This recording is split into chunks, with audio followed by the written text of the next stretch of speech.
ദൈവതിരുനാമത്തിന് മഹത്വം. കർത്താവ് പ്രിയരെ, 2025 കടന്നു പോകുന്നു. 2026 നാം പ്രവേശിക്കുകയാണ്. പുതിയ വർഷത്തിലേക്കുള്ള പ്രവേശനമാണ്. വർഷമെന്ന് പറഞ്ഞാൽ മഴയാണ്. വർഷകാലം മഴക്കാലവുമാണ്. ഒരു പുതിയ വർഷം പുതിയ മഴക്കാലം പോലെ അനുഗ്രഹത്തിൻ്റെയും ദൈവകൃപയുടെയും വർഷമായി തീരട്ടെ എന്ന് ആദ്യമേ ആശംസിക്കുകയാണ്.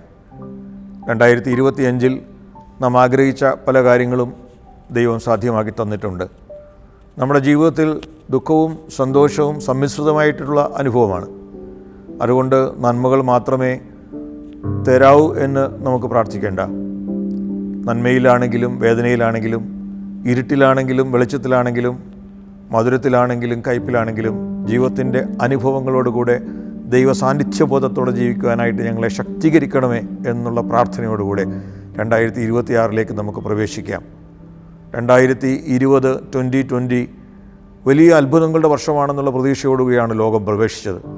എന്നാൽ 2 കൊല്ലം ലോക്ക്ഡൗണിലും ക്വാറൻറ്റൈനിലും ഒക്കെ ആയിട്ട് നമ്മളെ പൂട്ടിയിട്ട 2 വർഷങ്ങളാണ് കടന്നുപോയത്.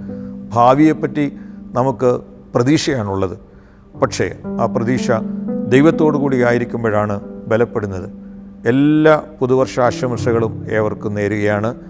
ദൈവ സാന്നിധ്യബോധത്തോടെ ദൈവകൃപയിൽ നന്മയുള്ളവരായി നല്ലവരായി ജീവിപ്പാൻ തക്കവണ്ണം ദൈവം നമ്മളെ ഓരോരുത്തരെയും ശക്തീകരിക്കട്ടെ എന്നുള്ള പ്രാർത്ഥനയോടുകൂടെ പുതുവർഷത്തിൻ്റെ എല്ലാ ആശംസകളും എല്ലാവർക്കും നേരുന്നു.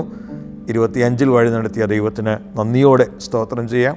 26 ദൈവസന്നിധി സമർപ്പിച്ചുകൊണ്ട് നമുക്ക് ശുഭപ്രതീക്ഷകളോടുകൂടെ പുതുവർഷത്തിലേക്ക് പ്രവേശിക്കാം. എല്ലാ ഇടവക ജനങ്ങൾക്കും പുതുവർഷത്തിൻ്റെ ആശംസകൾ ആദ്യമേ നേരുന്നു.